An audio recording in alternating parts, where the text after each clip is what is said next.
Bienvenue dans The HR Masterclass, le podcast où on parle leadership, culture et talent.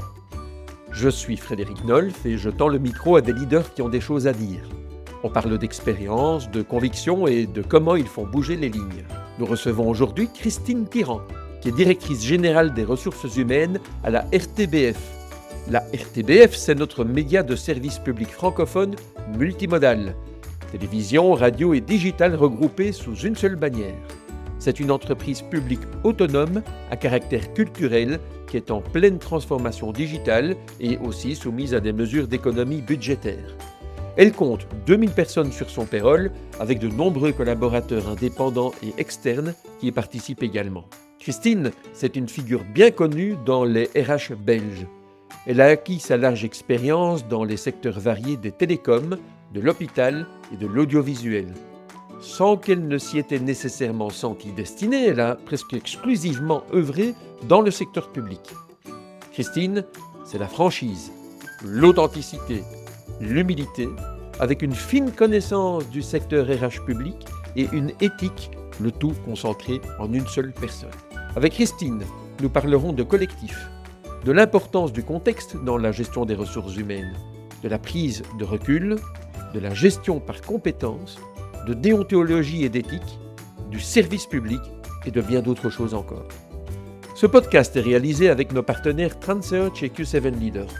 Je vous en souhaite une excellente écoute et si ça vous plaît, surtout n'hésitez pas à nous mettre 5 étoiles, ça nous aide beaucoup, et à vous abonner et à en parler autour de vous. Je m'appelle Christine Tirant, j'ai toujours l'habitude de dire que j'ai le nom de l'emploi, Tirant comme DRH. Je suis directrice générale développement et ressources humaines à la RTBF, donc au média public francophone, audiovisuel. Je suis passée par différentes autres organisations, toujours faites soit du secteur public, d'entreprises publiques ou du non-marchand. Donc en fait, quand je regarde dans le rétroviseur, c'est un peu ça que je vois, même si ce n'était pas nécessairement mon intention au départ. Donc je n'avais aucune intention particulière, mais quand on regarde dans le rétroviseur, on se dit, bah, tiens, quel est un peu le fil qui a poursuivi ma carrière. Ça m'a...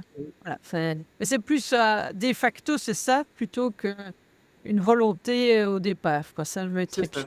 Et quelles ont été les grandes étapes de ton parcours avant la RTBF ? Une étape qui était d'abord, quand vous sortez de l'UNIF, je suis économiste. Hein. Donc la première étape, c'était d'abord de devenir prof d'UNIF, parce que c'est le conditionnement de Pavlov. Mon père est prof d'UNIF et mon frère aîné est prof d'UNIF. Donc voilà, j'allais devenir prof d'UNIF et donc je voulais faire une thèse de doctorat en télécom. Et donc c'est comme ça que j'ai été à l'université comme chercheur et assistant. Et puis j'ai vite constaté que c'était très bien pour certains, c'était pas pour moi. J'avais besoin sans doute plus de contacts. Et donc ça a été une première étape, c'était de dire c'est pas dans une carrière académique, même si j'adore le monde académique et le monde de l'enseignement, et que je suis active et que j'ai des là-dedans. Mais c'est pas là que je vais avoir mon fun dans ma vie professionnelle. Et donc j'ai été dans le monde de l'entreprise, des télécoms. Et donc, ça a été une deuxième étape, c'est vraiment les télécoms. Et c'est à Belgacom, maintenant Proximus, que je suis devenue DRH. C'est cette entreprise qui m'a permis de devenir DRH en me demandant le vendredi soir, lundi, il y a un poste de DRH qui est pour toi, Christine, tu nous dis lundi si tu le prends ou pas. Et j'avais aucune compétence. Tu étais dans quelle fonction à ce moment-là précisément ? J'étais un peu dans une fonction de bras droit du directeur général d'une business unit. Et donc, on avait divisé la clientèle en 3. Et la business unit résidentielle qui s'adresse aux clients résidentiels à Proximus, 5000 personnes. Et donc, mon patron m'avait pris comme son bras droit, un peu chef de cabinet ou assistant pour gérer des projets de manière transversale. Et donc voilà, j'étais là-dedans, mais précédemment, j'étais responsable de tout le régulatory de Belgacom. C'était ça ma spécialité, tout ce qui est régulatoire. Donc, j'étais dans de l'expertise professionnelle liée à mes études. Et puis, on vient vous voir. Mais je crois que ça s'est passé parce que j'ai été beaucoup en contact avec le numéro 2 de Belgacom à l'époque, qui venait d'Amérique, puisqu'on avait fait la consolidation stratégique avec des Danois, Singapouriens et Américains. Et donc, Ameritech avait envoyé le numéro 2 de l'entreprise après John Gonsen. À côté, c'était Dennis Johnson. Et il m'avait proposé... J'ai beaucoup amené sur le terrain, en fait. de dire mais c'est quoi les téléboutiques, c'est quoi les call centers, c'est quoi. Donc c'était quoi l'entreprise et comme Ah oui. j'étais le bras droit du patron, ben alors, c'était un grand bonhomme baraqué et moi je suis plutôt petite. Et donc c'était assez marrant. Dans la voiture, on ne me voyait pas tandis que lui on le voyait parce que c'était une grosse voiture. Plusieurs vont faire marquer ça à l'époque. Et donc j'ai eu beaucoup de contacts avec et je crois que le métier de ressources humaines c'est beaucoup les contacts. Hein. Mais Et donc donc, tu te réveilles un lundi dans le costume de DRH, quoi, mais oui, subitement. il m'a proposé. Et puis, j'ai été voir un ami qui était DRH chez Unilever à l'époque, qui était le mari d'une de mes amies. Et je lui ai dit, tu me connais comme je suis en tant qu'être humain. Je me dis, dans FH, il y a humain. Donc, j'ai aucune compétence. Donc, ça, je sais. Je n'ai pas les compétences de ce que c'est qu'une ressource humaine. Mais est-ce que j'ai l'attitude? Est-ce que j'ai les valeurs? Est-ce que je suis un être humain qui pourrait réussir là-dedans? Et puis, il m'a dit, ben oui, essaye. Et donc, voilà, lundi matin, je suis descendue d'un étage et je suis devenue DRH d'une centaine de personnes, puisqu'il faut avoir du personnel à travers toute la Belgique pour la business unit résidentielle. C'est ça. Et alors de là, ensuite, tu as bifurqué vers un autre secteur? Oui, c'est ça. Donc, je suis restée une dizaine d'années. Puis, en fait, je suis quelqu'un qui a besoin de travailler vraiment en symbiose avec le CEO. Pour moi, le premier people manager d'une entreprise, c'est le CEO. C'est lui qui imprime le ton, c'est lui qui donne la mesure. Et donc, John Gossen s'est décédé et on a eu Didier Bellens. Et j'ai très vite remarqué que ça n'était pas. C'était On pas ton n'était style. pas. Et donc, j'ai postulé dans la presse, par le journal Le Soir. Il y avait encore une grosse référence là-dedans et j'ai postulé aux cliniques universitaires Saint-Luc. Ils m'ont reçu en disant de toute façon, on ne sera pas vous payer, puisque on sait très bien que Belgacom, quand il essaie de garder Proximus, on paye de mieux en mieux. Hein, c'est une prison dorée. Et donc, ils m'ont quand même donné la chance de pouvoir les rencontrer. Je leur ai expliqué. Je les ai convaincus, je crois, et j'ai fait un beau sacrifice financier. Mon net est devenu mon brut, voilà, parce que je voulais retrouver du sens et ne pas être qu'orienté argent. Et, mise en bourse, hein, puisque c'était ça que Didier Benez voulait faire. Et il avait viré 40 top managers. J'avais dû m'occuper de 4 top managers à virer. Et ça m'avait, ça a toutes mes valeurs et ça, c'est not OK pour moi. Donc, c'est pour ça que je suis partie à créer les ressources humaines dans les hôpitaux, en fait. Et Oui, tu as donc, été très connu hein, à ce moment-là dans le monde oui, RH, c'est tu étais ça. très visible. Tout à fait. Tu es resté longtemps aussi à Saint-Luc, si je ne Oui, me oui, trompe. c'est aussi une dizaine d'années.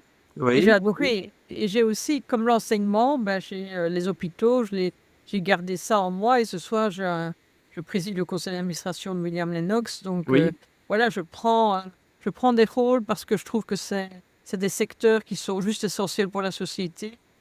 Et j'adore, je trouve que c'est un milieu complexe, mais intéressant, challengeant et avec des défis. On parle quand même souvent des soins de santé, hyper intéressant. Donc, moi, j'ai adoré travailler aux cliniques universitaires ça depuis une dizaine d'années. Donc, oui, c'est c'était ça. On en super. reparlera parce que je pense que tu as fait pas mal de transformations dont on parlera plus tard dans ce podcast.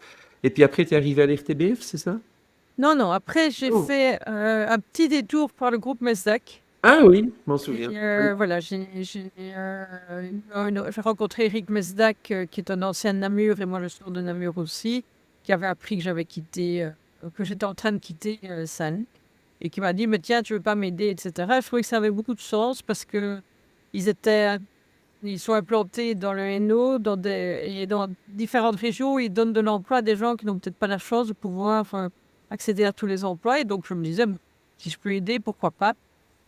Et puis voilà, j'ai vite compris que ce que je croyais que je pouvais apporter n'est pas ce que j'apportais. C'était, voilà, on apprend. Et donc, j'ai voulu être honnête avec Eric Mestak et j'ai dit, écoute, je crois pas que je suis la bonne personne pour la fonction, tant pour toi que pour moi. Et donc, ça sert à rien de continuer trop longtemps. Et donc, Jean-Paul Philippot, qui était à la RTBF, via le chasseur de tête, est revenu me chercher une deuxième fois parce qu'ils étaient déjà venus. Ah d'accord. Il était à Saint-Luc. Mais voilà, je suis quelqu'un de loyal et je trouvais que j'avais encore pas mal de choses à faire. Comme je voyais que je n'apportais pas la valeur que je pourrais apporter et donc ça ne servait à rien que je reste, je me suis dit, le train ne passera pas une troisième fois. Et donc, voilà, j'ai postulé à la RTBF et j'y suis depuis le 15 septembre 2000. 2015. Donc ça fait 10 ans aussi. Encore une dizaine d'années, oui, tout à fait, Et chouette. donc voilà, je suis à l'RTBF depuis lors. Est-ce que tu dirais qu'il y a des mentors qui t'ont marqué dans ta carrière ou des gens qui t'ont inspiré?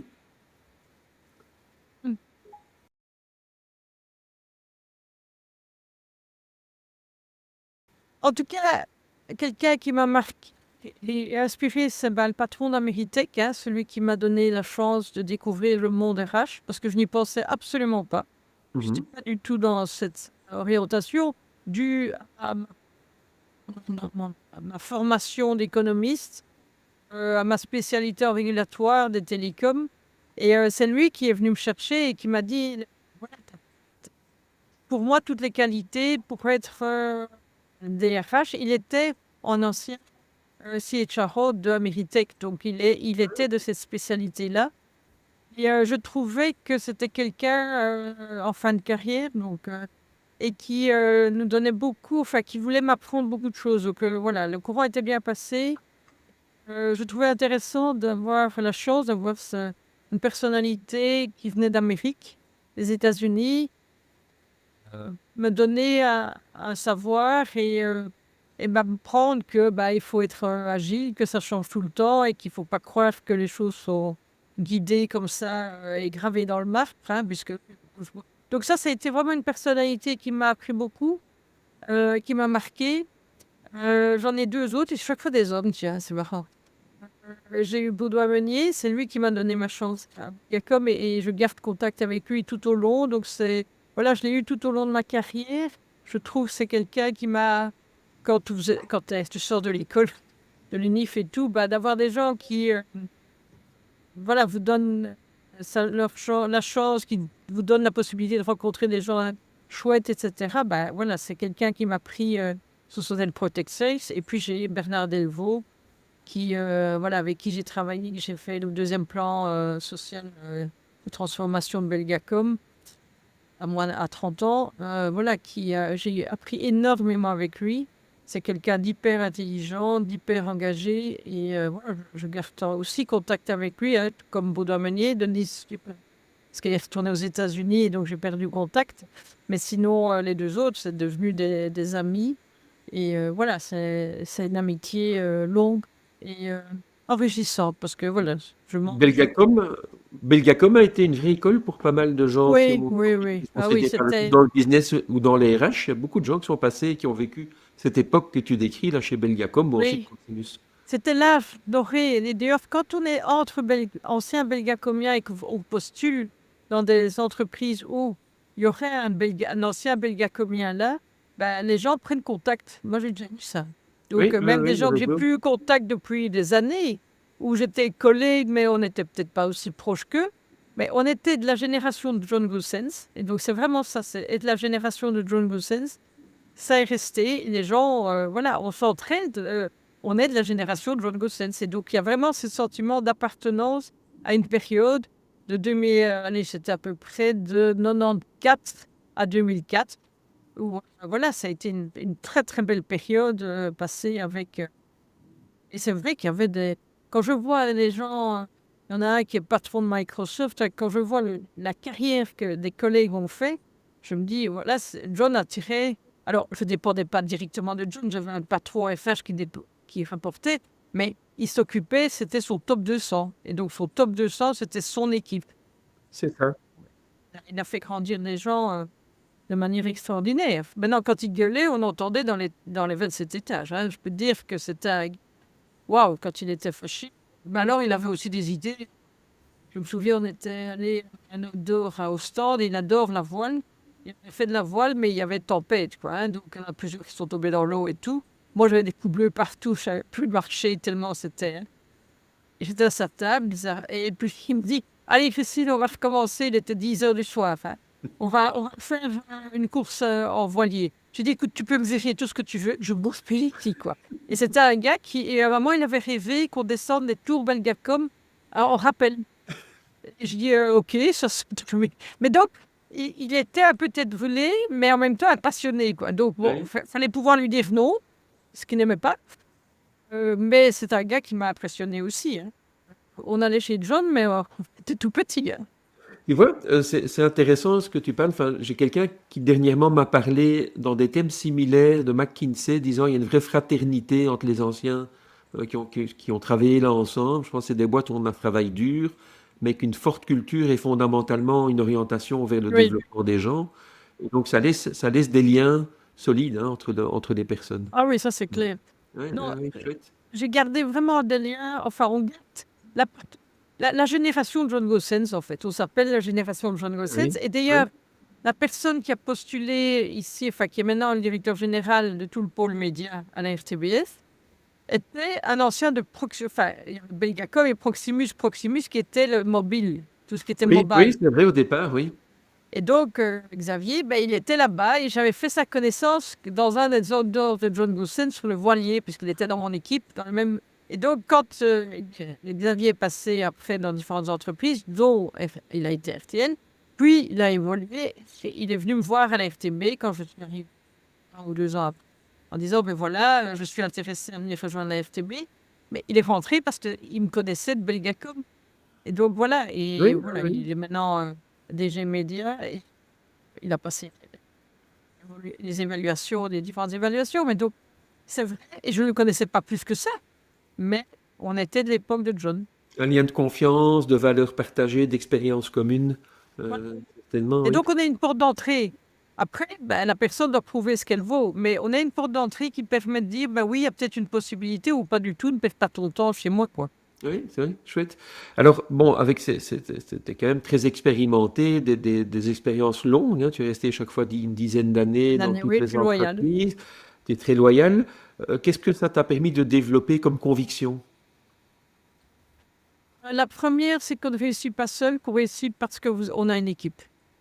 Moi, je travaille, quand je suis devenue DFH, là, que je suis descendue d'un étage du vendredi au lundi, l'équipe avait tous les moyens pour me mettre par terre. C'était clair et évident que je ne connaissais pas grand-chose. Je connaissais très bien l'entreprise. J'avais des bons réseaux. J'avais peut-être du bon sens.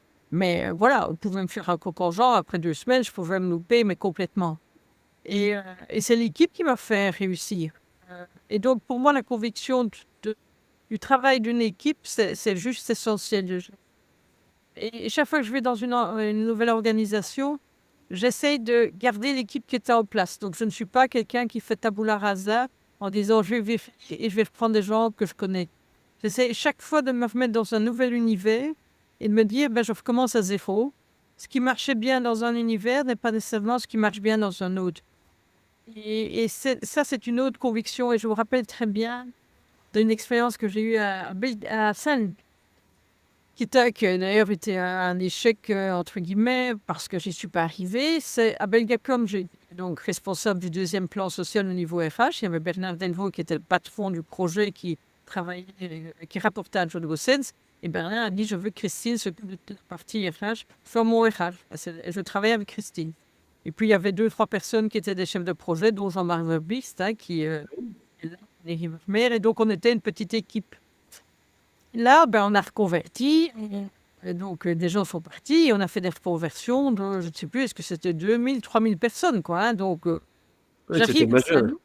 Voilà, j'arrive à Saint-Luc. Et là, on me dit, j'arrive à Saint-Luc. Pourquoi? Parce qu'ils avaient les hôpitaux à l'époque, c'était 2004. Donc, j'étais une des premières à venir du privé. Enfin, c'est pas la première à vraiment venir du privé. À dire, voilà, on a un service du personnel, mais en fait, 50% de nos coûts aussi de l'hôpital, c'est des ressources humaines. Et comme on est dans un problème financier, on travaille sur les 50% autres coûts. On ne travaille pas sur les ressources humaines. Donc, on a envie d'avoir une vraie politique ressources humaines qui permette d'optimiser ces coûts en ressources humaines, d'avoir de la performance, d'avoir la bonne personne au bon endroit, etc. Et c'est comme ça que je suis venue en disant, ben, ils veulent une politique ressources humaines et pas un service du personnel. Et donc, j'arrive dans une situation financière où ils venaient de faire des coupes assez importantes puisqu'ils étaient en déficit. Or, dans un hôpital, le nombre de patients, tu ne sais pas en créer, tu ne vas pas faire un accident. Et les prix sont fixés. Pas fixés n'importe comment les prix, c'est quand même des prix fixés. Et donc, quand tu es en déficit, c'est difficile. Tu sais, quantité et prix, tu ne sais pas jouer avec. Donc, tu dois trouver d'autres solutions. Et donc, un des actions qui n'était pas encore à bon port, c'était de diminuer les secrétariats médicaux. Et donc, ces secrétaires, ils étaient 200, je crois, et on devait diminuer de 20. Tu vois, moi, passant de 2 à diminuer, à reconvertir 2000 personnes, je me dis, ça, c'est... Allez, sans problème, je vais le faire. Et donc, je sors le processus, je l'adapte un peu. Bon, enfin, après une semaine, moi, je viens avec mon processus et je dis, voilà. Tandis que après, on va diminuer de 20 équivalents temps plein les secrétaires. Et ça m'a toujours marqué parce que ce qui marche dans une organisation ne marche pas dans une autre. C'est Et ça. donc, en fait, tu redémarres toujours un peu à zéro avec de l'expérience que tu as acquise, mais surtout commence avec beaucoup de fluidité. Fais en sorte que tu te dis, j'oublie ce que j'ai appris et j'essaie de recomprendre le contexte, la culture, les facteurs impactants dans l'organisation, les personnes qui ont de l'impact et avec qui on doit travailler pour pouvoir faire changer les choses ou pas. Et donc ça m'a appris énormément de choses. Et ça, c'est aussi un deuxième apprentissage, c'est que il n'y a pas de recette en ressources humaines. Enfin, moi, c'est... Et je crois que si on en avait, tout le monde l'utilise. En fait, chaque organisation est différente et chaque moment est différent. Je suis sûre, si je retournerais à Saint-Luc maintenant, ben, ça serait différent de Oui. quand je... Et donc, c'est ça de notre métier, je trouve. C'est ça que j'adore dans mon métier, c'est que tu peux pas faire du répétitif. Ça, c'est un peu compliqué, quoi. Et donc, Mais ça, c'est ce qui m'ont marqué, si tu veux. donc Les principes. l'importance de l'équipe, le travail d'équipe, et toi, ta loyauté aux équipes, tu montres Ah, de la moi, je suis loyauté à plutôt tes employeurs, royale. mais à tes équipes aussi. Et alors, l'importance du contexte, hein. Faire les Oui, oui, choses dans un l'importance du contexte, contexte comprendre le contexte. Il n'y a pas de et de se recette. remettre toujours en question. En fait, moi, je fais très souvent des pit stops, comme je dis, pour me remettre en question et regarder, essayer de prendre, malgré le fait que ben, la charge a été énorme, essayer d'avoir des moments où je prends un peu de recul pour essayer de réfléchir, sortir la tête du guidon. Parce que si je ne le fais pas, j'aurai du mal à... Voilà, je ne pense pas que j'aurai les bons réflexes nécessairement. Aussi, au début, on peut avoir des réflexes, mais sans réfléchir à l'impact à plus long terme. Et donc, c'est comme un peu un jeu d'échecs. Il faut pouvoir savoir les 3 coups à l'avance. Parce qu'en ressources humaines, changer les choses, ça prend du temps. Et tu dois être cohérent dans ce que tu fais. Tu dois avoir une vision et une cohérence et pas changer non plus tout le temps de cible. Si tu changes de cible tout le temps, tu n'auras aucun impact dans ton organisation. Et donc, tu dois tout le temps être, pour moi, 3 coups en avance dans ta réflexion pour profiter d'opportunités qui se présentent pour aller dans le sens que tu penses que tu dois aller, quoi. Et donc, voilà, moi, j'aime bien faire des pit stops. J'aime bien prendre du recul. T'as une J'aime bien... manière de le faire? Oui, tu as développé une pratique, une manière de le faire? Tu as parlé de lever la tête du guidon. Oui, ben, j'essaie par- au moins 1 ou 2 fois par mois de prendre une journée où je dis à ma secrétaire, je ne prends pas de réunion. Sinon, C'est ça ça. me bouffe alors après les autres journées, voilà. Mais je me force et de dire, je prends cette journée-là pour prendre l'un ou l'autre dossier, mais c'est avoir des réunions non plus en Teams. Hein. Donc, c'est vraiment de dire, je prends un peu, tiens, le plan stratégique, je reprends mon plan stratégique, où est-ce que j'en suis? Quelles sont les choses qui ont bien été? Donc, je me force à m'arrêter. Et alors que j'aurais beaucoup plus facile, entre guillemets, hein, de dire, maintenant, je continue parce que j'ai plein de trucs. Mais de me forcer et de forcer mon assistante aussi. Parce que de temps en temps, ça rentre par la fenêtre et tout. Et je dis, non, je ne suis pas là. Même pour Jean-Paul Philippot, je dis à Jean-Paul, si tu as besoin de moi et que c'est urgent, je suis là. Mais donne-moi cette possibilité. Et je sens, et c'est marrant parce que je marche régulièrement avec une amie qui est coach. Et elle me dit, je sens dans ta voix quand tu maîtrises, que tu sais ce qui va arriver et que tu as préparé les choses convenablement parce que tu en maîtrises. Je sens dans ta voix quand ça va dans tous les sens parce que tu ne maîtrises pas et tu n'es pas dans l'organisation à pouvoir prévoir et à pouvoir préparer comme tu le voudrais. Quoi. Ah oui. Et C'est moi, ce que je vraiment... fais, Et le pit stop, c'est...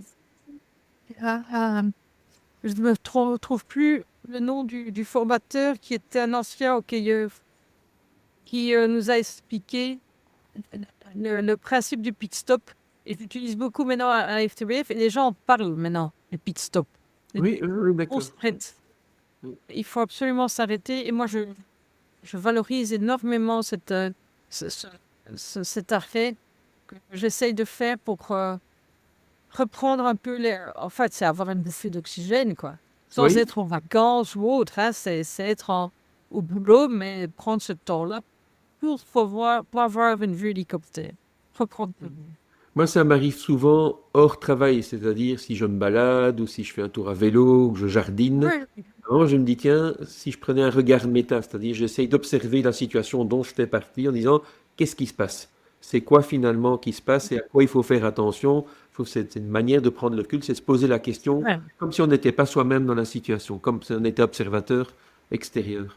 Mais c'est pour ça que je veux dire, j'essaie de tous les dimanches faire une marche à peu près de 10 km avec une amie qui habite dans le quartier et qui est coach aussi. Ben, on prend ce temps-là pour échanger, soit Oui, elle par rapport à ses pratiques, soit moi. Et comme on commence à bien se connaître, puisqu'on marche quand même depuis le Covid, donc voilà, c'est comme ça qu'on l'a découvert. Et puis, ce que je fais aussi, c'est que chaque fois que je change de job, je prends une personne externe qui va m'accompagner moi et mon équipe, et qui est toujours différente. Donc j'avais quelqu'un à Belgacom, j'ai eu quelqu'un à Saint-Luc, et j'ai quelqu'un d'autre ici à la FTBF. C'est pas la même personne. Donc je ne veux pas ah, avoir la même qui me suive partout, parce qu'à un moment, voilà. Et on est de nouveau dans un environnement différent, je veux quelqu'un d'autre. Et donc, et pour moi, c'est important que cette personne ici, par exemple, j'ai une personne qui suit, et ça veut dire qu'il fait 2, 3 fois par an des réunions, hein, donc c'est pas toutes les semaines.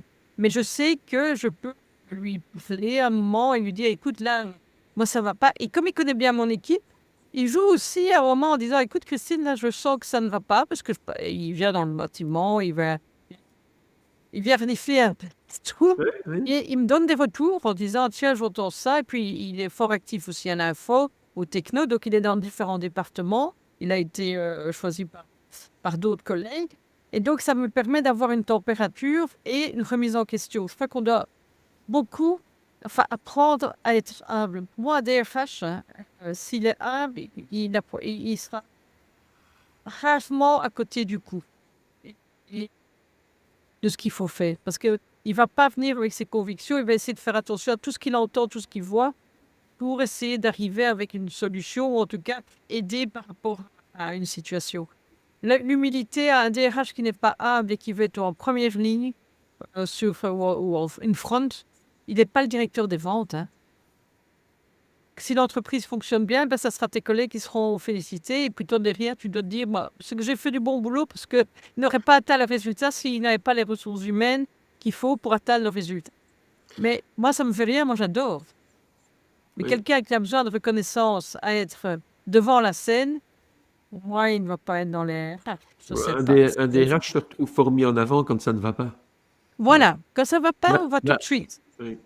Et c'est pour ça que quand il y a eu une fois un prix, tu te souviens d'être manager de l'année pour quelqu'un qui avait été séquestré. Oui, Je trouvais que c'était quand même bizarre, quoi. Enfin, je veux dire, ça n'a rien à voir avec la personne et ce non. qu'il a vécu, mais de dire c'est ça qu'on veut mettre en avant dans FH, c'est bizarre, quoi. Enfin, moi, ça me choquait un peu, quoi. Parce que Oui, je oui, me dis, oui, tout à fait. le RH dont on ne parle pas, c'est l'excellent RH, en fait. Et de toute façon, RH, quand on va chez... Il faut qu'on ait un moral de RH, hein. Parce que Vas-y, moi, pourquoi? l'entreprise, avec tous les problèmes. Oui, ok.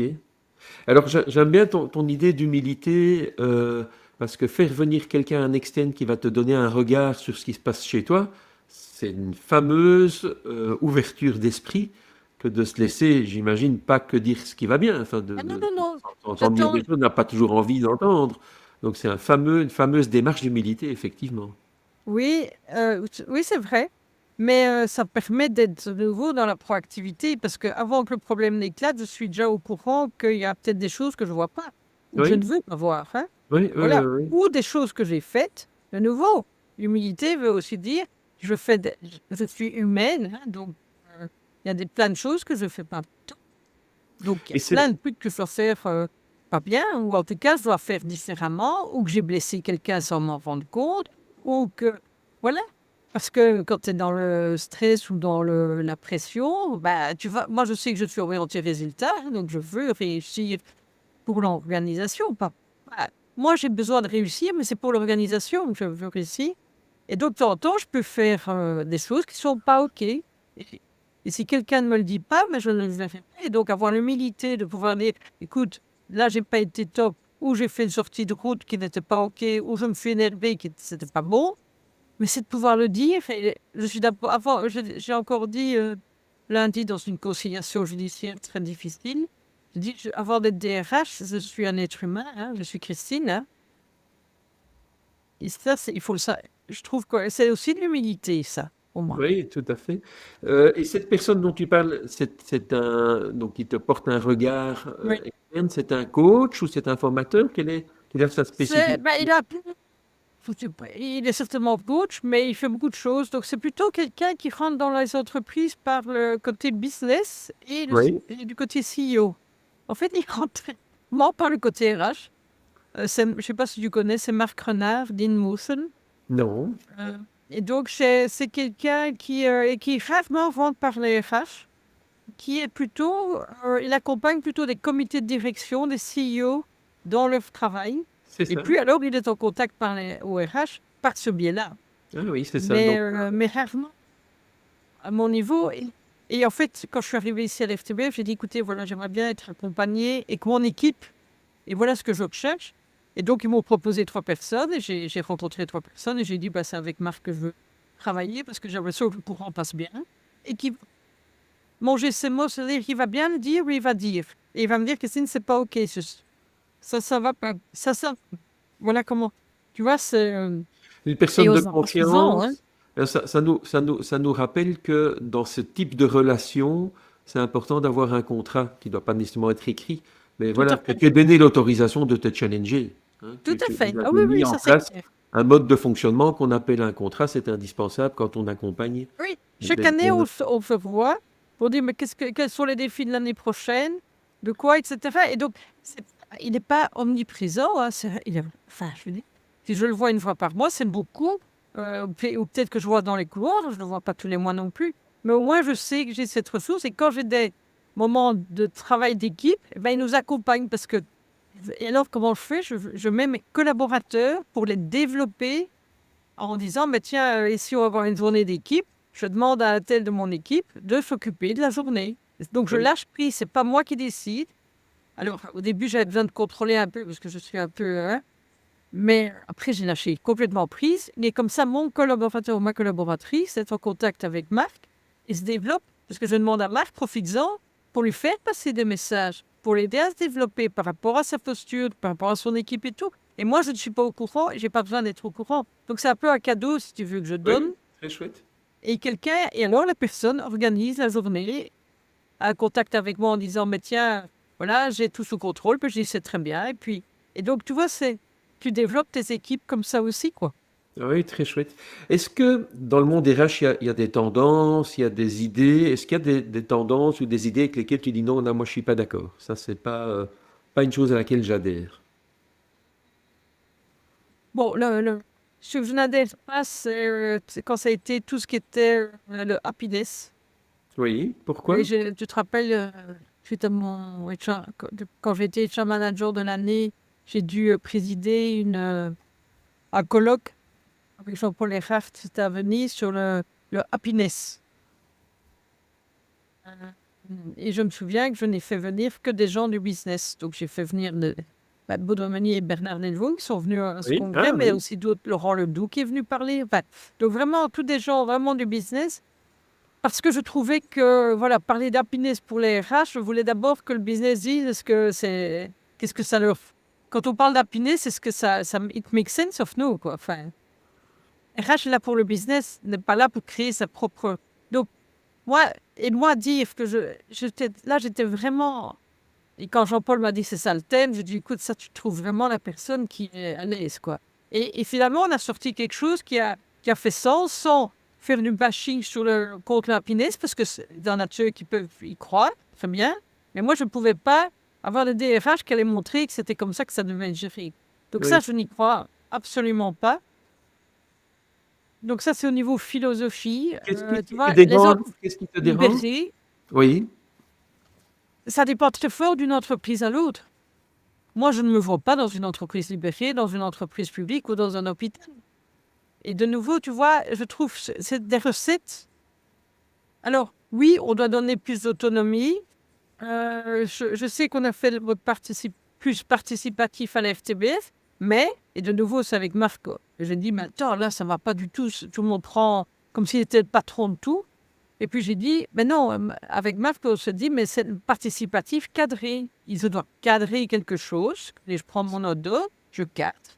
Et puis, mais au moins, on sait que je vais décider in fine aussi après, en disant, mais voilà comment j'évalue, comment ça s'est passé. Et donc, tu vois, je suis contre toutes les recettes, quoi, en fait. Oui.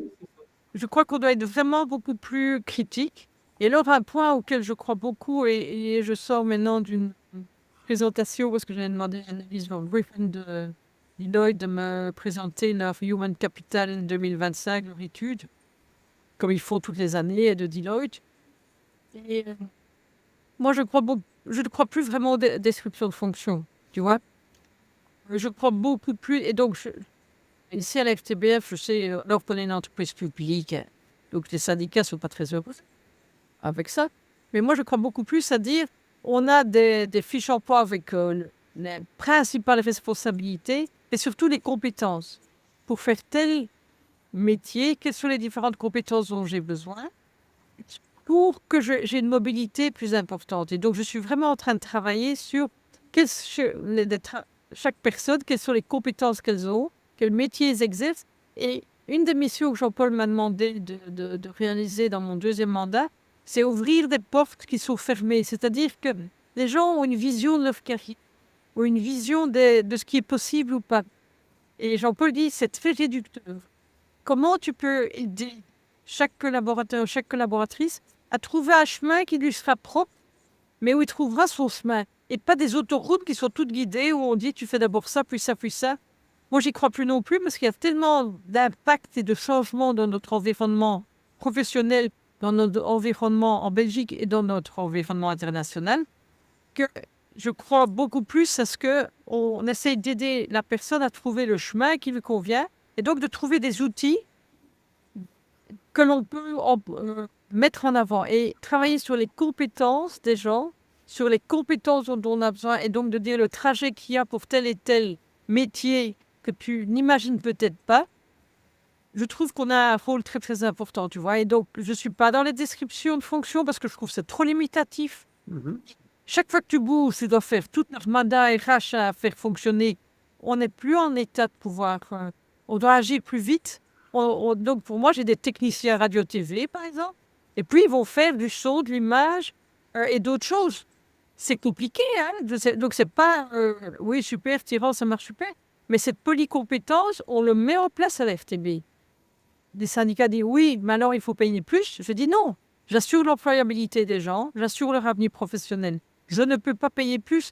Je suis déjà en diminution de budget, donc ne demandez pas. Parce que si je paye plus, je dois diminuer le nombre de personnes. C'est ça que vous voulez? Qu'on paye mieux certains? Donc non. Et donc tu vois, ça c'est une de mes convictions. Je suis intimement persuadée que par les compétences, par des modèles, et d'ailleurs on implémente dans SuccessFactors Opportunity Marketplace, qui est un nouveau module que SuccessFactors a développé. On est dans les premiers à le développer. D'ailleurs, ils nous ont mis quelqu'un d'SAP qui nous aide pour débugger des trucs.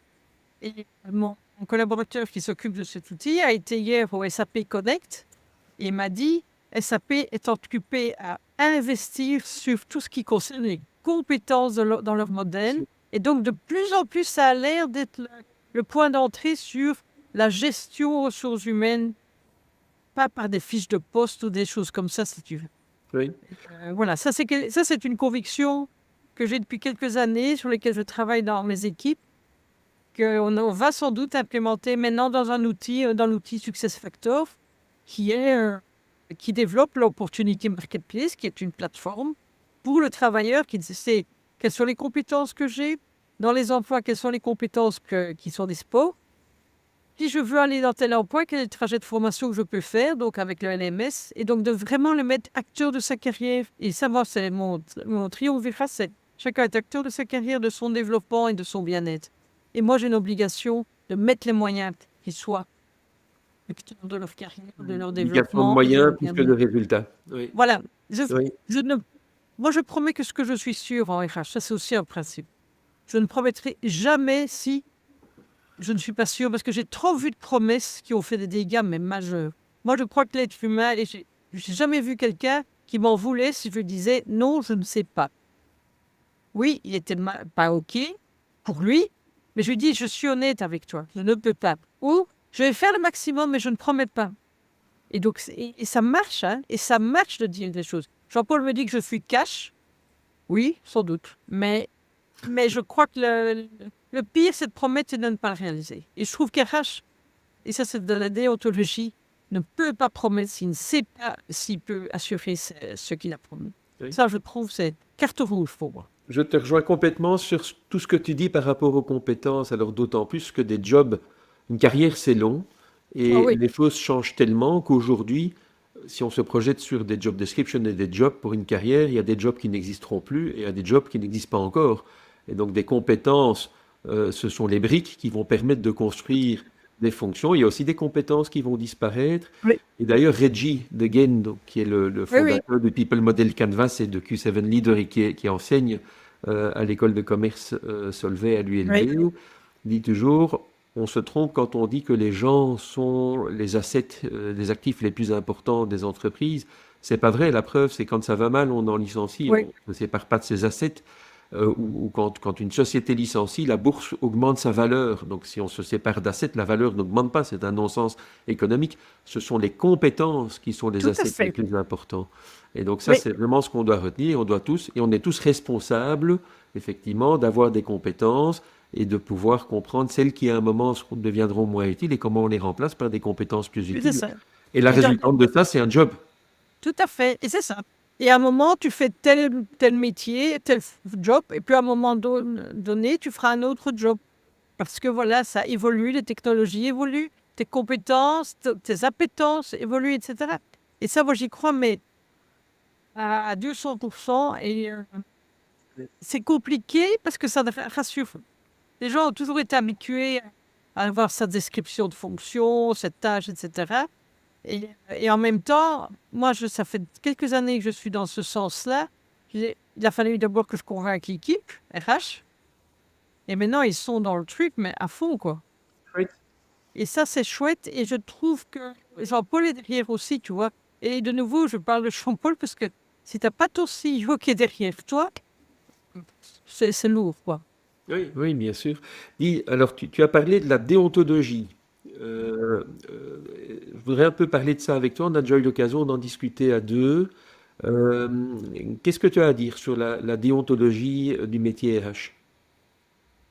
Mais ça m'est venu parce que j'ai travaillé dans un milieu médical qui ont aussi la déontologie. Allez, leur diplôme médical est quand même marqué par aussi des principes sur lesquels qu'ils doivent respecter. Il y a la déontologie journalistique qui est venue aussi, et notamment suite à Bye Bye Belgium. Hein, c'est suite à ça que toute une réflexion du monde journalistique sur la déontologie d'un journaliste. Et donc, j'ai vécu avec des métiers, des collègues qui vivent dans un monde, dans un environnement où leurs métiers ont une déontologie. Je crois qu'il y a la déontologie des psychologues aussi. Oui, Et je trouve que RH a un impact sur l'humain. On ne peut pas faire n'importe quoi sur l'humain. C'est ça mon point de départ. Je trouve qu'on doit avoir conscience qu'on peut avoir un impact important sur les vies de certaines personnes. Moi j'ai vécu. Allez, ici, j'étais à une conciliation lundi suite à un suicide d'un de mes managers. Je l'ai dit, je ne suis pas DRH pour vivre les suicides. Ça a été très, très dur. Mais donc, ça montre il y a de l'impact dans une organisation. Alors, bien sûr, c'est toujours polymorphe. Hein, il n'y a pas que le boulot, il y a la vie privée, etc. Mais donc, on a de l'impact sur les gens. Il y a des gens qui rentrent en dépression, il y a des gens qui ne sont pas bien. Et donc, ça, c'est mon point de départ.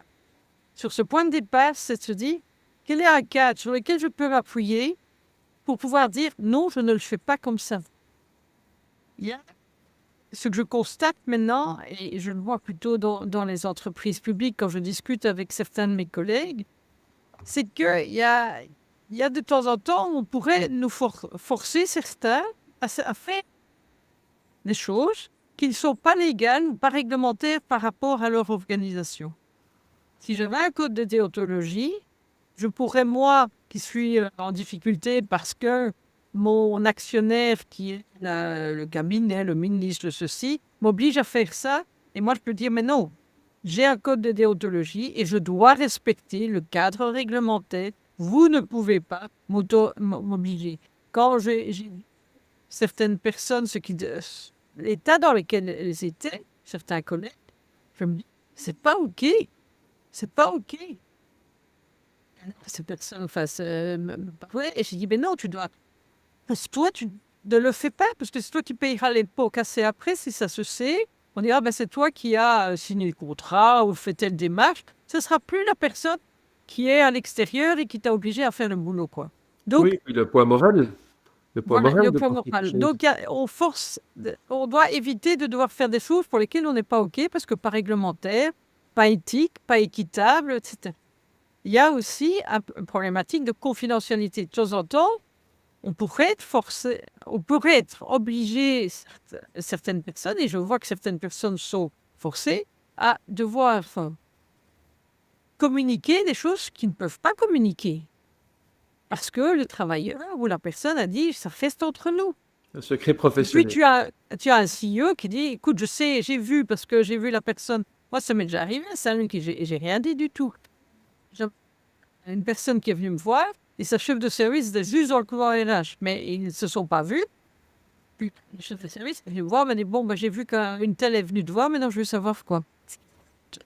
Ça sera non, je vais te dire. Oui, mais en fait, etc. Et donc, tu peux avoir, bon, moi c'était une petite pression, mais tu pourrais avoir une pression beaucoup plus importante. Tu pourrais avoir des mesures dans des plans d'économie qui ne sont pas OK au niveau éthique, qu'on dit au DRH, on va faire ça comme ça. Donc, on va, par exemple, je ne sais pas moi, licencier autant de personnes, alors qu'on sait très bien que ce n'est pas de cette manière-là que l'on fait dans l'entreprise et qu'on a l'habitude de d'abord négocier, de toucher à d'autres choses avant de mettre un nouveau CEO qui n'en a rien à foutre et qui Et donc, je me dis, avoir un code de déontologie qui te permet éthiquement de pouvoir te rattacher à quelque chose où tu te dis, mais je ne suis pas débile. C'est quelque chose qui est défini, qu'on a défini, sur lequel j'adhère. Ça te permet de te rassurer aussi, parce qu'à certains moments, seul, hein, comme DRH, avec une pression terrible, et il n'y a personne qui vient là, hein, c'est vas-y, quoi. Et donc, de dire, on ne licencie pas quelqu'un sans qu'il y ait eu du feedback, sans qu'il y ait eu ceci. Je ne me lève pas ce matin, j'ai un mauvais poil, je vire la personne. Je ne suis pas un DRH qui va faire ce que tu me demandes de faire. Et là, ce qui m'a marqué, c'est que j'ai l'impression que du côté public, ça se vit pour l'instant. Et donc, il y a des réflexions que j'essaie de mener avec l'un l'autre en disant, ça pourrait être une bonne réflexion du secteur public en disant, quand on est DRH dans le secteur public, voilà ce à quoi on peut s'attacher.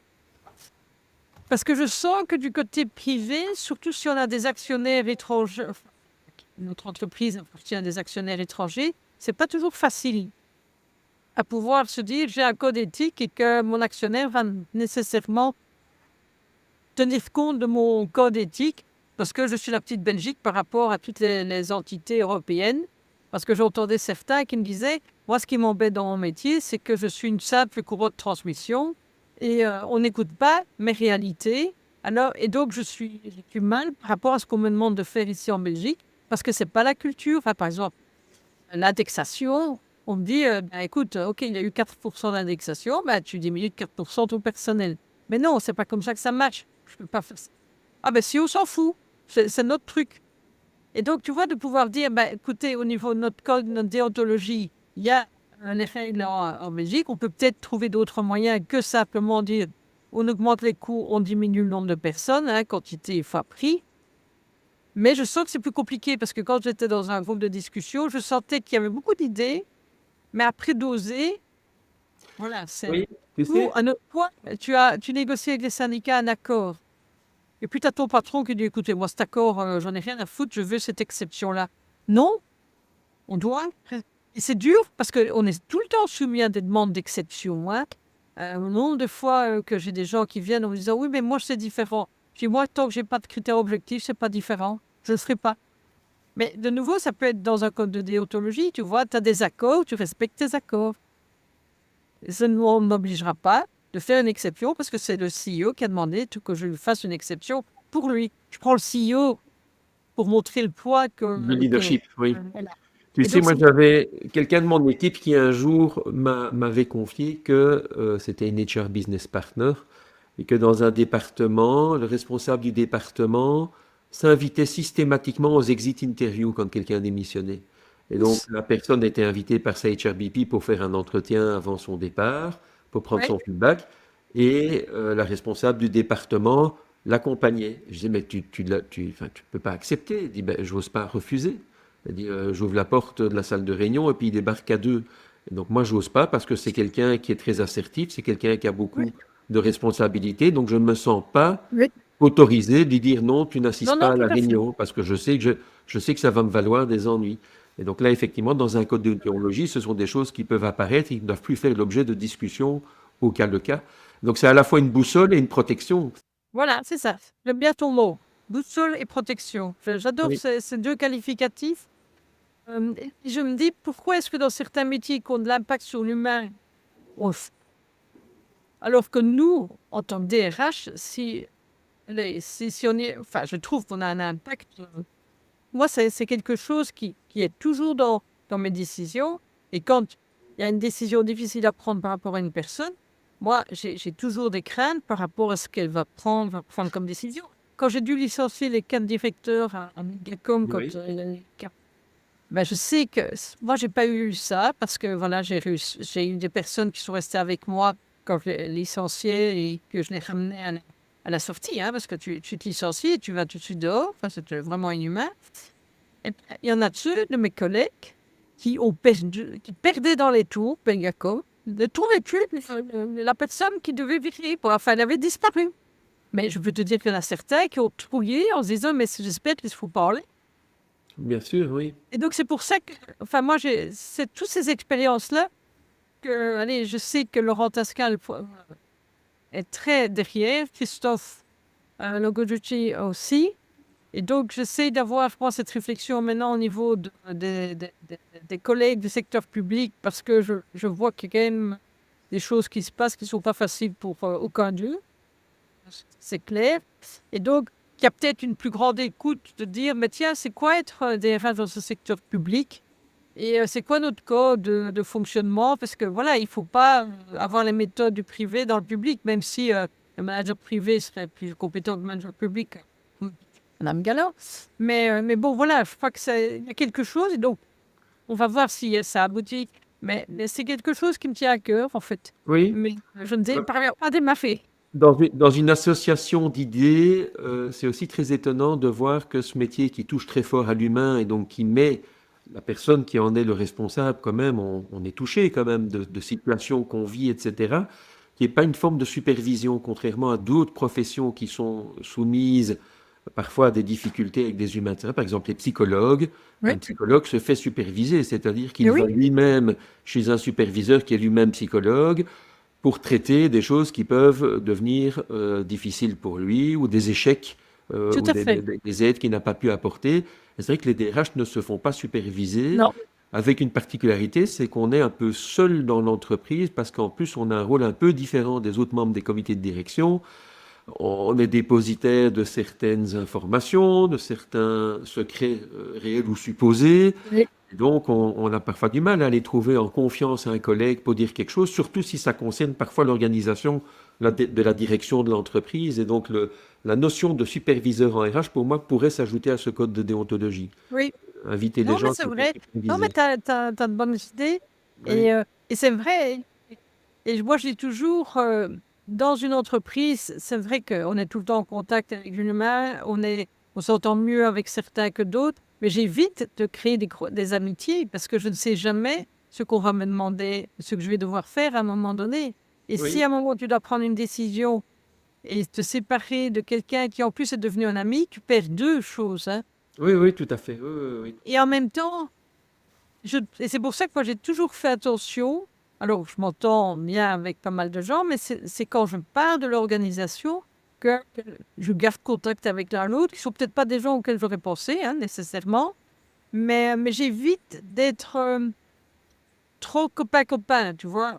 Je trouve qu'on Alors, je m'entends très bien, je suis proche, mais je ne d'être dans une relation d'amitié plutôt que je veux rester dans le professionnel parce qu'on a un poste qui impose à un moment donné de prendre peut-être des décisions qui ne sont pas top, des plans de réduction d'effectifs, etc. Parce que c'est le Oui, bien collectif par rapport à des biens d'intérêt individuels. Et oui. qu'on est dans le collectif et pas que dans l'individuel, quoi. Alors, tu as parlé du secteur public. Je suis intéressé d'avoir tes vues. Donc, tu as connu, alors, quand même, Belgacom à l'époque, c'était une entreprise publique aussi, mais quand même des fonctionnements, je pense, en tout cas au niveau des cadres, très proches des fonctionnements du privé. Comment ça se passe à la RTBF et qu'est-ce que tu pourrais nous dire du secteur public et des ressources humaines dans le secteur public? Ben, le secteur public est quand même soumis à une série de réglementations qui sont quand même très contraignantes.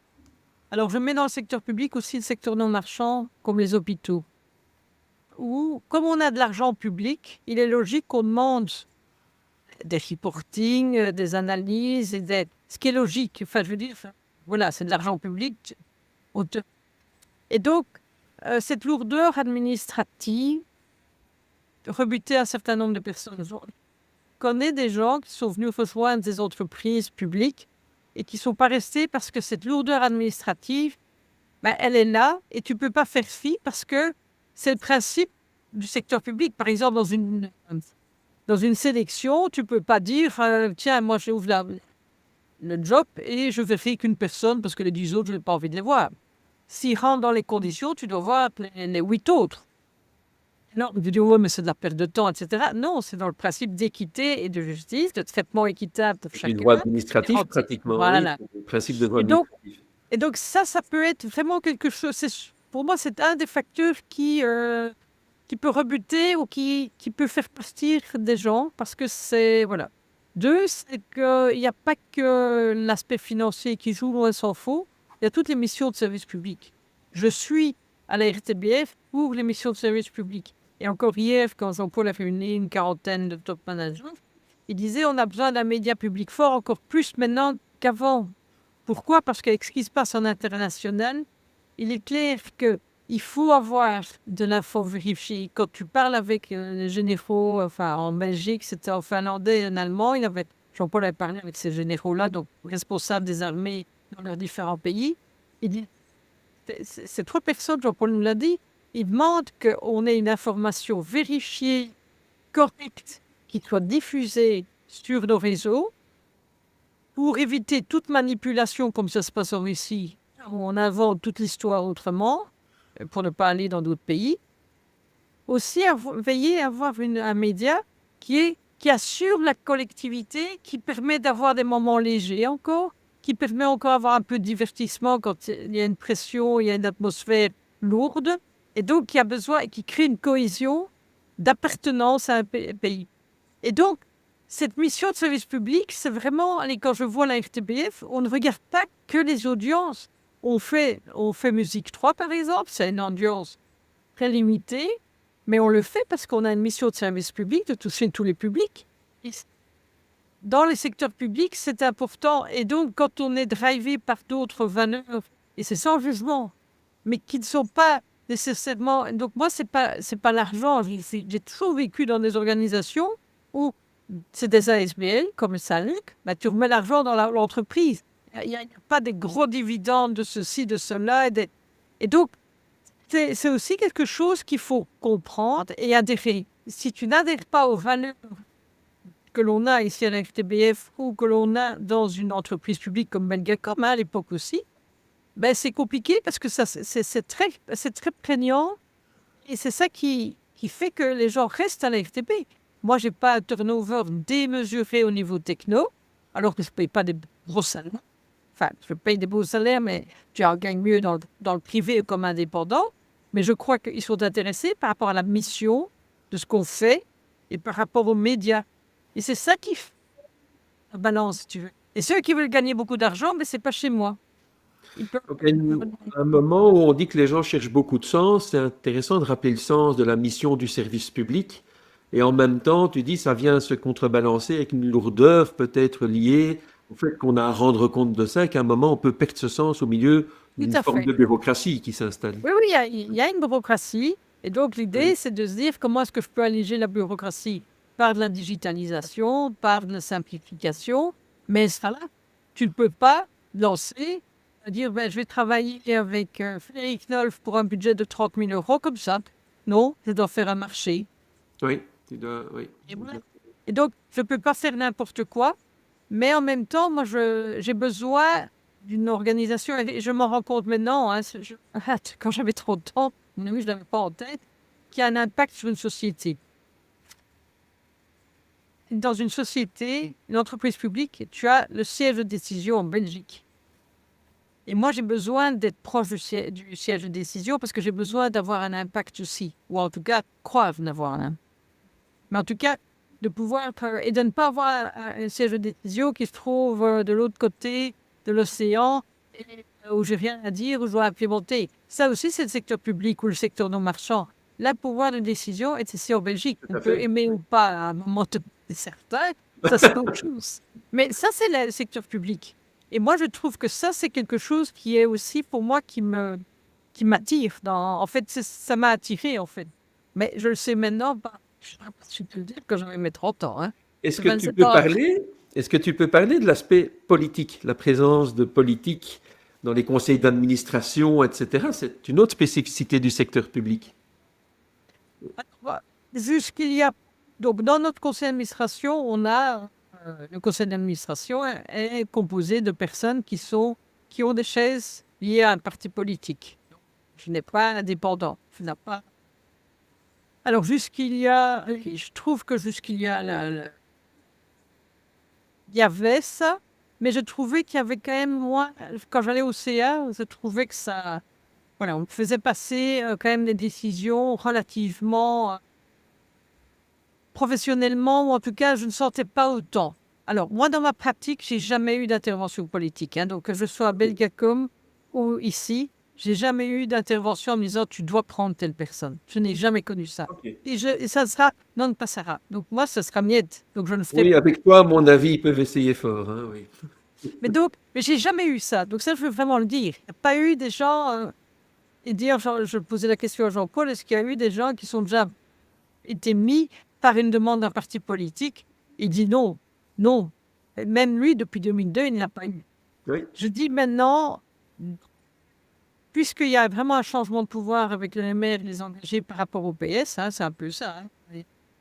Il y a vraiment une volonté d'amener du changement dans le sens où le passé n'est plus bon, donc on veut amener des gens à nous, entre guillemets. Et donc, là, il y a beaucoup plus de tensions qui se passent pour l'instant parce C'est que ça. voilà, il y a ce changement qui veut être apporté. C'est clair qu'il y a peut-être beaucoup de gens qui étaient plutôt du côté PS, j'en sais rien, hein, mais dans les directions, etc., qui étaient plus cette sensibilité-là. Et donc, il y a une contre-réaction maintenant. On veut plus de gens qui sont d'une sensibilité MR ou engagée. Quand tu disais encore hier dans la Libre, sur WBR, Wallonie, Bruxelles Enseignement, et ça se passe pas bien, hein, les CEO. Voilà. Donc, on voit des choses qui se passent. Moi, j'ai 2 gros défis avec le directeur de l'Infosport qui arrive en fin de mandat au mois de mai et avec l'administrateur général qui arrive en fin de mandat au mois de février. Oui, En général, c'est le gouvernement qui le désigne. Donc, d'accord, oui. il n'y a pas moins politique que ça. Simplement, moi, ce que j'essaye maintenant de faire, et c'est ça tout l'impact que j'essaie d'avoir, c'est de dire, faisons un travail professionnel de définir de quoi est-ce qu'on a besoin pour les 5 ans à venir comme administrateur général et tout. Avec Marie-Bernard Guillaume, qui interroge une trentaine de personnes interrogées ou de groupes interrogés, 15 en interne et en externe, et qui fait tout un travail de consolidation. Qu'est-ce qu'on a besoin? Quels sont les défis? Comment est-ce qu'on dira dans 5 ans que c'est une réussite ou pas? Quels sont les... Voilà. Pour arriver après à un contenu de fonction qui ne soit pas trop challengé, parce que c'est ce que des experts externes, étrangers, internationaux ont dit. Donc, ça, c'est un J'en suis excellent là, c'est mon travail. combat. Oui, c'est un Je excellent le bats. travail qu'on fait ou qu'on devrait faire dans le privé, d'anticiper les compétences des leaders. Donc là, malgré le fait que la décision ne t'appartient pas et que tu n'es pas impliqué, je pense, enfin, je comprends que tu n'es pas impliqué dans la sélection de la personne, tu t'impliques dans la description du profil et Voilà, de c'est tu fais ça. la différence. Oui. Ok. Cette mission de service public, comment est-ce qu'elle se ressent dans la culture de la RTBF? Comment elle se ressent dans la culture? Ben, en fait, elle se ressent dans, partout, tout le temps. En fait, ce côté critique est tout le temps là. Donc, c'est dans l'ADN, ça, hein, la critique, voilà. Ce côté d'indépendance est là partout. Et donc, de temps en temps, tu dois dire, attends, tu es quand même un peu salarié. Donc, l'indépendance, tu ne peux pas faire n'importe quoi et dire n'importe quoi hein, à l'extérieur. Tu vois, c'est par exemple un combat que je mène.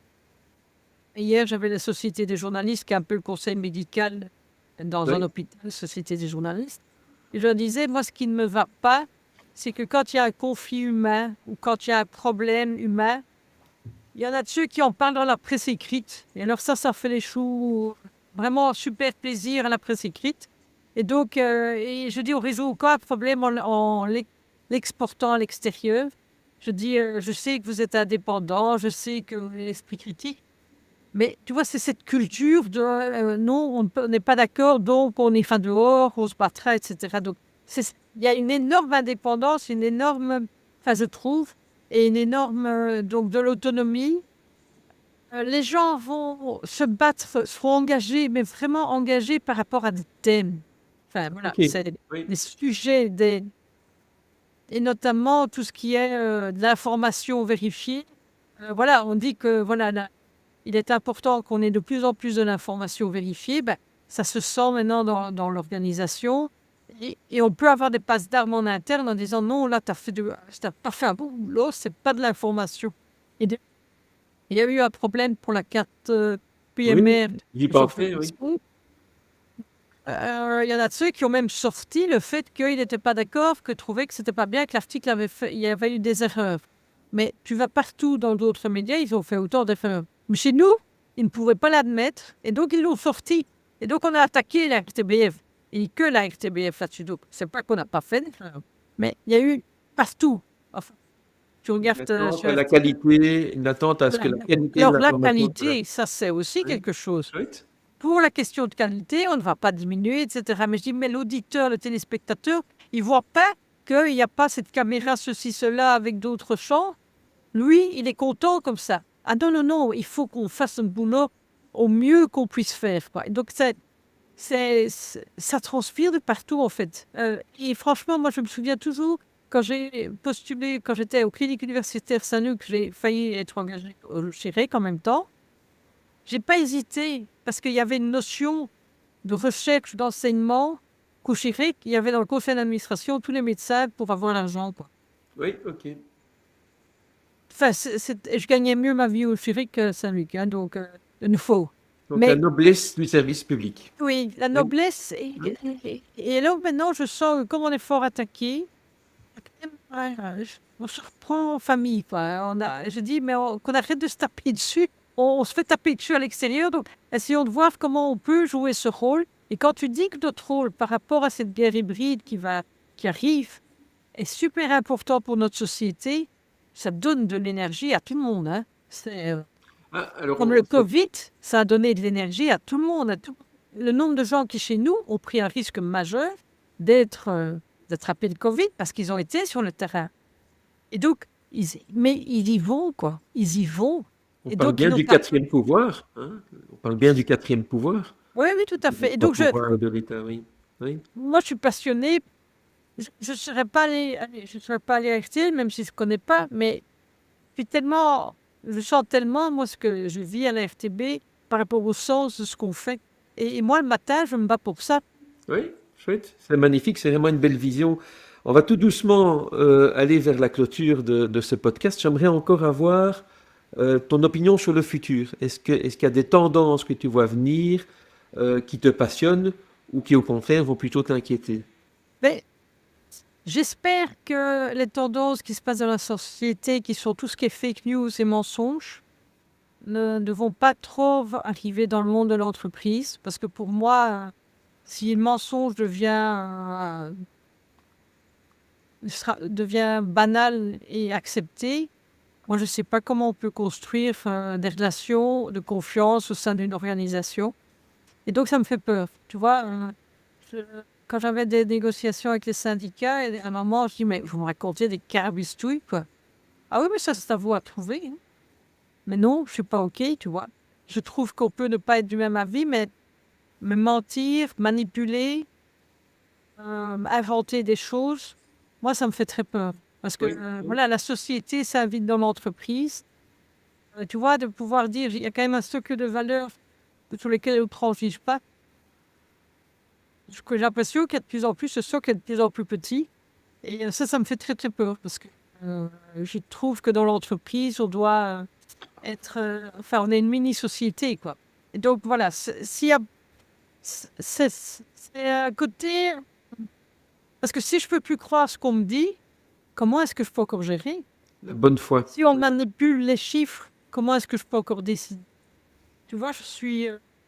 c'est ce côté-là qui m'inquiète quand je vois le monde autour de moi qu'on dit n'importe quoi. Enfin, quand je vois comment la FTB se fait attaquer sur différentes choses. Mais c'est de la bêtise, on ne connaît pas les choses et donc on ose affirmer alors que c'est pas vrai, quoi. Des affirmations péremptoires et de la mauvaise foi. Voilà. Et ça me fait Alors, très peur. Et de la manipulation. Et de se faire manipuler. Et donc de prendre de mauvaises décisions et d'être embarqué dans des trucs. J'espère qu'on gardera notre esprit critique, notre esprit libre, de pouvoir décider sans être menacé, en fait. Parce que je peux dire qu'un journaliste qui a subi par rapport à la carte PMR, c'est pas facile pour elle. J'entends, j'ai pas eu un contact direct. Voilà, elle n'est pas venue me voir en disant ça va pas du tout, etc. Mais ça doit être très dur ce qu'elle vit. bien sûr, oui. Que voilà, tu es attaqué par toute une série de gens qui te démolissent. Donc voilà, ça me fait peur, je veux dire. Honnêtement, l'évolution de la société me fait peur par rapport à l'évolution de notre entreprise. Et me dire, mais moi, comme DRH, comment je vais pouvoir encore fonctionner dans un monde de manipulateurs, de négationnistes, voilà. On vit de valeurs, enfin, nous. Ah, si on n'a plus les valeurs, c'est notre moteur qui est en panne. Oui. Alors, question finale, Christine, avec deux volets. Est-ce qu'il y a un message que tu as envie de transmettre avec toute l'expérience acquise que tu auras envie de transmettre à la communauté RH? Et un conseil que tu aurais aimé recevoir ce fameux lundi où tu as commencé dans une fonction RH? Donc, un message à toute la communauté RH, d'être authentique. Être la personne que vous êtes et ne pas jouer un rôle. Parce que je trouve qu'RH, être RH, c'est être vrai. Quand je parle à mon top 200, ils me disent qu'ils aiment bien me voir sur la scène en réunion parce qu'ils savent que je dirais les choses telles qu'elles sont. Et comme dit mon patron, quand je te présente, je dis toujours fais quelqu'un de cash. Et je trouve que voilà, l'authenticité, c'est quelque chose de pur et de vrai. Et donc, cette authenticité amène ton humilité. Et donc, je trouve que voilà, ces mots-là sont importants pour se remettre en question aussi. Voilà, on n'a pas de certitude et il faut se remettre en question. Et alors, la deuxième question, c'était Le quoi? conseil que tu aurais aimé recevoir ce fameux lundi où tu as commencé dans les ressources humaines? Mais que le chemin est long et qu'il n'y a pas de recette. Je crois que j'avais l'impression qu'il y avait plus des systèmes, voilà, que dans les choses humaines. Comme la paye, il y a des systèmes et c'est bon. Mais que l'humain est tellement complexe que tu dois tout le temps... c'est jamais réussi, quoi. Et que tu dois tout le temps te remettre au travail. Et, euh, et voilà, mais en même temps, je remercie vraiment... En fait, j'espère que par ce podcast, on le sent. J'adore mon métier, en fait. Je suis passionnée de mon métier. Pas pour le métier d'être DGRH de la FTB, mais pour le métier humain sur lequel je travaille. Et je me dis, je ne sais pas si un jour j'arrêterai le fait d'être dans l'humain, quoi. Je me dis, quand je commencerai une troisième carrière, qui n'est pas tout de suite, j'avais encore envie d'avoir des contacts sociaux, d'avoir de l'impact sur l'humain, etc., d'une autre manière sans doute. Mais je trouve que moi, je remercie vraiment d'être dans ce métier qui est hyper dur, où t'entends, voilà, c'est lourd et je me pose beaucoup de questions. Mais quand je fais des podcasts, c'est merci Frédéric de me l'avoir proposé. la discussion que j'ai ici, ça me rebooste pour ma journée, quoi. Parce que, au fait, tu as été me chercher chez moi des choses qui me parlent beaucoup, quoi. Et donc, je veux quand même te remercier parce que c'est un chouette moment que tu m'as fait passer aussi, quoi. Donc, merci aussi. Merci Christine pour le partage, je pense que tu vas inspirer beaucoup de gens dans la communauté. Merci.